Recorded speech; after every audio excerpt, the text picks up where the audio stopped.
So prior to 1967, the Jewish communities in America had built up a network of mutual support in the synagogues and the Jewish community centers. And there were 33 major Jewish organizations by 1967 when the Six-Day War occurred. And the B'nai B'rith, which had been in the existence since the beginning of the century, and it stood for anti-bigotry and anti-Semitism, stopped the desecration of synagogues, perfectly valid society. The Anti-Defamation League, which had remained silent when the word began to come of whatever was happening, Germany was happening. The ADL became the most militant voice for Israel.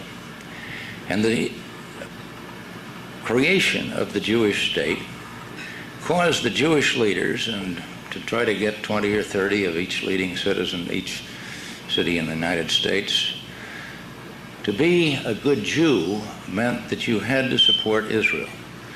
And I think probably the title Israel über alles, or Israel above all, became the watchword of the ADL. And they built up, starting in 1965 or thereabouts, an intelligence organization where, to learn their enemies, people like Roy Bullock, who masqueraded as a kind of rotund antique dealer, first in the Midwest in Indiana, then he moved to Los Angeles, then to San Francisco. He would pass himself off as a sympathizer with whatever group was deemed by the ADL to be hostile to the state of Israel. And the purpose of the ADL, from trying to stop anti-Semitism and bigotry, by the 1980s had become to discredit any voice that was hostile to the policies of Israel, to cooperate with the demands of Israel, sometimes knowingly, sometimes not. But the network that was built up prior to 1967 went into full gear under the ADL after the Six-Day War, not only to discredit people who spoke out against Israel, but to deny them forums. I heard one of your speakers say he was denied a debate. I've debated nearly everybody. I've debated Meir Kahan in front of 2,000 Jews in San Francisco. I've debated Jerry Rubin of the JDL. No ADL leader will debate me on the subject of Israel. I've forgotten who the speaker was that then they offered $250,000 or $500 million if the ADL makes a conscious choice. If there is a skilled debater or a skilled scholar on the other side, they won't debate. If KQED or a public television station wants to have a debate in the Mideast, they'll call the ADL first, who speaks for the Jewish community. They'll call whoever is on the other side. I'm president of a group called Americans for the National Interest. Paul Finley and I founded that organization a few years ago. Some of you may be members of it. All we're trying to do is to get an equal voice with the Israeli lobby. But when they call the ADL and they say, would you debate Mr. McCloskey or Congressman McCloskey or Senator Percy or Senator Adlai Stevens? No. The ADL does not want the facts to come out. They want to suppress any facts that are critical of Israel. So if you understand that that's their goal, above all else, preserve the special relationship between Israel and the United States, preserve a good public opinion of Israel on the part of the American people so that the money keeps coming, defeat anybody like Paul Finley or Chuck Percy or even Ed Shaw, who was defeated mainly by Jewish money here in Southern California for the Senate. You understand that their purpose is to discredit and to deny a forum to anybody. So, of course, the IHR would immediately become a large bullseye and a goal and a target of the ADL. Now, when they build up this intelligence organization, I would guess, I would be almost certain that somewhere in this room is someone who is a member of the ADL or reporting to the ADL. Because you have no way to assure that everyone who comes to this room is what he says he is. Bullock would go to the American Arab Anti-Discrimination League. He'd say, I'm in sympathy. Let me pass out your literature. Then he'd go out in the parking lot at a meeting where a group, my wife got listed. She was on a thing called Proposition W up in San Francisco, which was to cut aid to Israel by the amount of money they were putting into the settlements on the West Bank and Gaza. So she became targeted because she was taking a view hostile to Israel. When the San Francisco police first learned that, I got a call from the police captain. He said, Mr. McCloskey, in the records of the San Francisco ADL is a note that when your wife crossed from Jordan into Israel in 1987, she was involved in an altercation at the Allenby Bridge. Well, I was with her at the time, Jim Aberesk. You remember the senator from Arab American Senator of North Dakota, South Dakota. We had visited Jordan. My wife wanted to go across and see Jerusalem, Jericho. Crossing the bridge, there were 5 young women in their 20s, early 30s. The Jewish border guard stopped them, and 4 of them, my wife with a name like McCloskey or Smith or Jones, no problem. One of the girls was named Aziz, an Arab name. She'd married a young Arab American. All 5 American citizens. The Israeli border guard turned to the one named Aziz and said, take off your clothes.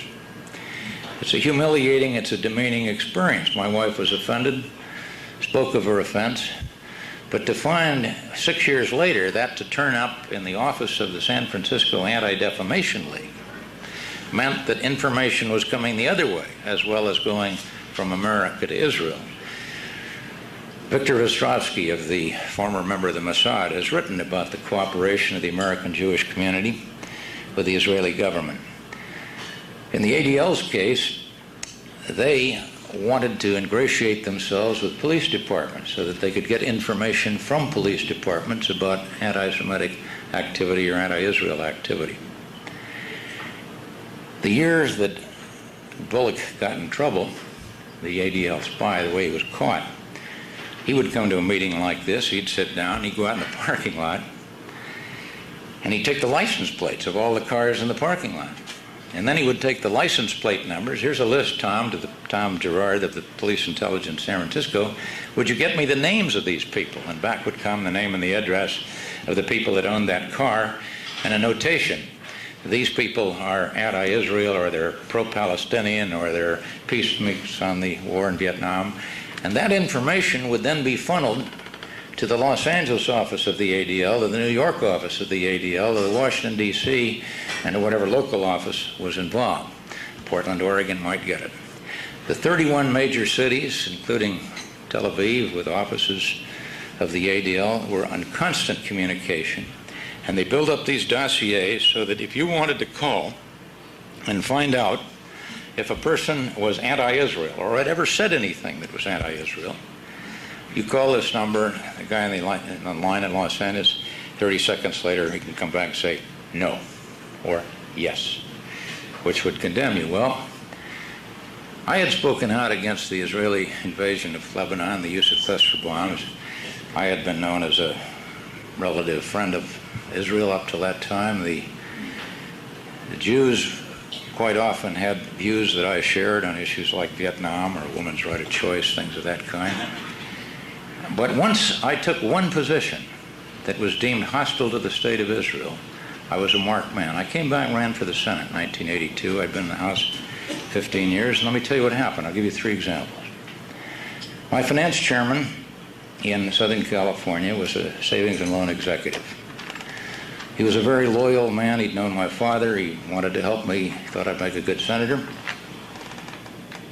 There was a savings and loan crisis in 1982, you may remember.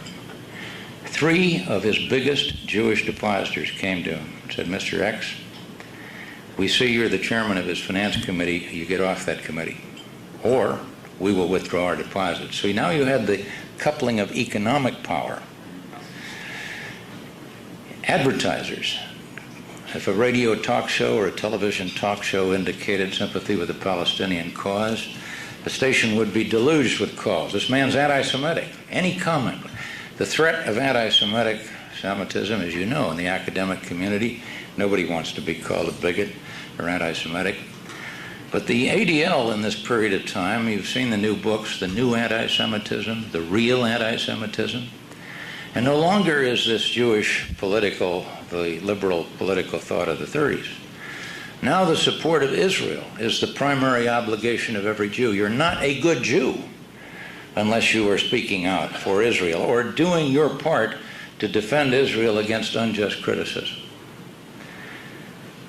When I left the Congress, I lost that Senate race to Pete Wilson. Pete Wilson, the Republican, went up to San Fernando Valley and made a promise to the Jewish leaders of that highly powerful Jewish area that if elected to the Senate, he would favor the annexation of the West Bank and Gaza. That story was reported and absolutely hushed up. You've never heard the story since. The Jewish community has the power to suppress, either by advertising or control of the media, stories that are hostile to Israel, and they have the ability to discredit anyone who speaks out. And that's their purpose. I'm going to give you a couple examples of what they've done to friends or clients of mine. And you'll recognize this goal to preserve a good public opinion of Israel. In 1983, two young women that were wives of Arab professors at San Jose State and the University of California, Carol Al-Shaib and Audrey Shabbos, had a little educational program to try to educate people about Muslim culture, Arab culture. And they would put on seminars and they would teach people about the history of the Mideast. They quickly came under the eye of the ADL as being threatening to Israel because they were speaking of justice for Palestinians. They entered into a contract when the Saudi art exhibit came to San Jose. It was going to be hosted by the San Jose Art Museum Foundation, I believe was the name of it. And it was run by 21 leading citizens. The chairman happened to be Jewish. Carol and Audrey were going to put on two speakers, a lady from Texas who had spoken for Palestinian rights. One of the members of the board thought he'd heard the name, and he called the local ADL representative, a Professor Brenner, up at the University of California, famous professor. And Brenner said that those people are anti-Israel. The two women had invested about $5,000 to put on this sort of 4-day expression. They'd sent letters out to all school teachers. They were called up in front of the board and told them that they were going to have controversial speakers and they were going to cancel this. Well, these are two women that are going to make $15,000 off a seminar and probably pay half of $10,000 of it in expenses. But the ADL had effectively ended their ability to earn a living in teaching people about the Arab world.